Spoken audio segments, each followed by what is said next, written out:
What metrics should we track on the way from 1 to 3 million ARR? Let's find out in today's edition of SaaS Metrics School. Welcome. My name is Ben Murray. So, this is a follow-on from yesterday's or previous episode where I tackled what should we do? How should we set things up as we're going from 0 to 1 million ARR? Now we're 1 to 3 million ARR. We've got some customers. We're growing. What's important to track on the financial side? So, we need to use my Five-Pillar Metrics Framework as our guide.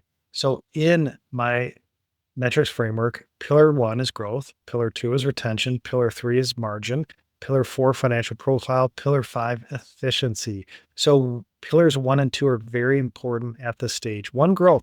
Where are we getting our growth from? Is it from new customers? Are we expanding existing customer? What's our average ACV? How many new customers or logos are we signing up? So really important to track that by month. And again, if that's our go-to-market motion where we're signing customer by customer, we need to know that customer, the date signed, the type of revenue, how much revenue, because eventually that's really important because we're going to feed that bookings data into go-to-market efficiency metrics. So even if it's in a spreadsheet, even if we don't have a CRM yet, it's probably easier in a spreadsheet. Just track this month by month so we have that trend. And also, people are going to want to know traction, and then you'll have the spreadsheet showing your traction. So that's pillar 1, growth, that we're tracking where our growth is coming from. Now, if you're PLG or self-service and they're signing up for $10 a month, you're not signing deals here. We're going to get that through our MR waterfall, and we'll talk about that in pillar 2. So now pillar 2. So we're growing, we're signing customers. And now are we keeping customers in the form of customer retention, gross revenue retention, and net revenue retention? So how are we calculating this? Well, we're going to use our MR waterfall or MR schedule. So that revenue by customer by month, it's always requested in due diligence. Every investor will want to see that. Or if you're going to exit, they'll want to see your MR schedule so they can calculate retention.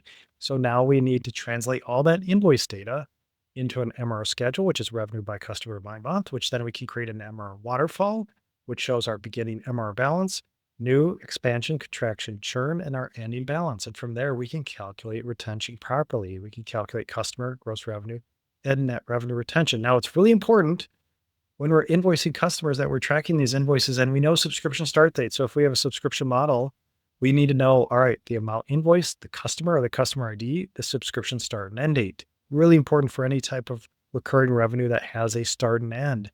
Because if that's just buried in an invoice or it's not even stated in an invoice and it just says annual invoice for $12,000, it's hard to know how to spread that revenue out because we can't do it on a cash basis. We have to do it on accrual, spreading the revenue over that term.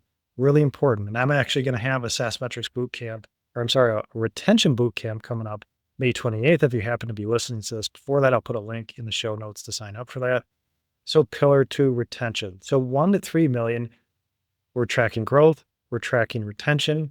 Now, should we be concerned about our financial profile? What about gross profit? What about EBITDA? Of course, cash. We have to understand our cash flow, how much cash is in the bank, what's our cash runway. But generally, 1 to 3 million, our financial profile is still taking shape.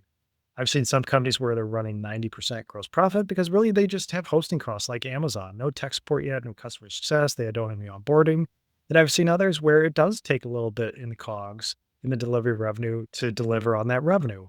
So really, it's just taking shape yet. We're watching it, but we're not benchmarking anything that's happening yet in our gross profit or our OpEx profile. Of course, we're watching it. We're watching it take shape. But usually, I'd say from a 3 to 5 million, that's when your financial profile gets interesting and we start looking at pillar 3 and pillar 4. So just a little summary here of the metrics to track from 1 to 3 million. And I'll put a link in the show notes so you can download my 5-Pillar SaaS Metrics Framework to check that out. Hope you enjoyed today's episode. Thanks.